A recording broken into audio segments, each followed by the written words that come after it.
So I started in Wadham in 2003. It was my first academic job.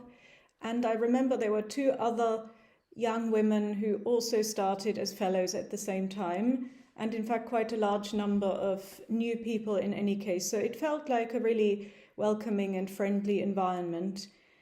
And in those years since 2003, I think the fellowship and the teaching body at Wadham has become even more diverse. And in terms of gender equality, I think we're probably now one of the most balanced colleges in Oxford in terms of male to female fellows in governing body. So I think Wadham is generally a really good place to teach at and to work at.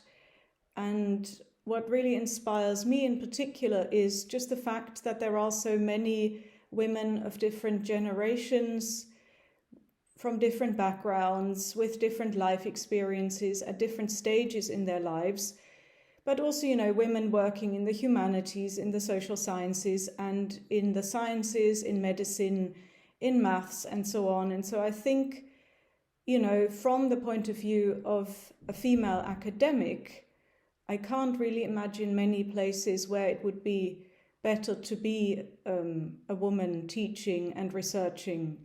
So I think the college has been really supportive. I think inevitably there are challenges for female academics. There is still a sort of glass ceiling.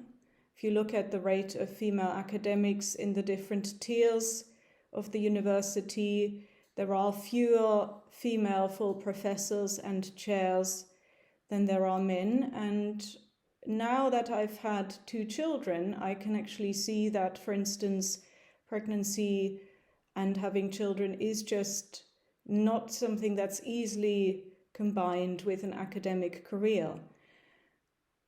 I think it's very important that female academics have families and feel empowered to have families, and I've certainly felt very well supported by the college and by the university. They have a generous maternity leave package, and the university has several nurseries for academic and non-academic staff and for students. So I think those are all really, really important steps that the university has taken, and where I think it just needs to continue to invest in that area. So it's quite a nice milestone. Today is the 4th of March, and it's exactly 2 months to the day that we started homeschooling. I've got two children who are in primary school, and it has been a term like no other. I should say that I was on research leave during the first lockdown, so this was my first experience of combining online teaching and homeschooling, and it has been a pretty grueling experience. Then again, it'll be nice that on the 8th of March, International Women's Day, that's the day when children will go back to school. So I think I'll be very happy by next Monday, and my husband, and my heart goes out to all the women and men and carers who've had to look after their children during this time, and of course the children. I think, International Women's Day in this year of all years is a very particular day where we should maybe think both about the challenges that women have faced because of the pandemic, women of all walks of life, of course, and also looking to the future in terms of what we can do to support women more as they come out of this time, as we go back to normality. I think that will be a really important opportunity for the college, for the university, for society more generally, to reflect on, the sort of legacy of the pandemic, what we can learn from it, what good things we can take away from it, maybe more flexible working, not always having to be at your desk 9 to 5 every day, perhaps sparing people some of the commutes they have to face, but also, of course, supporting women as they try to kind of, rebuild their research careers after having lost so much time to homeschooling and other caring responsibilities. So those are my main thoughts.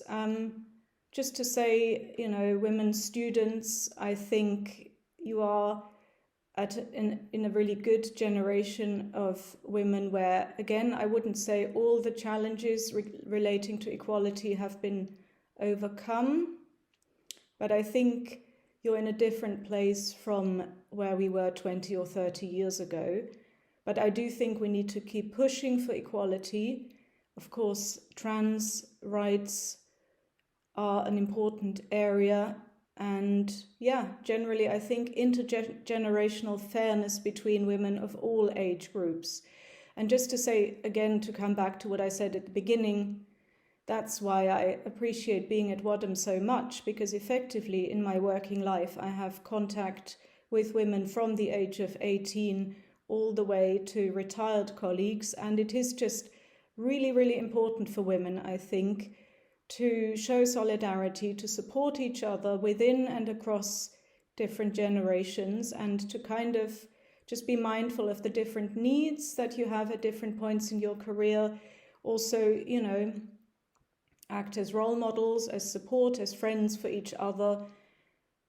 In a sense, I think, for instance, the experience of combining an academic career with having a family is something I couldn't have done without the support of other female colleagues at Wadham who were going through this at around the same time. And so I think that's a really, really valuable experience for me, to be able to just talk informally over lunch, over coffee, about what that means on a day-to-day basis.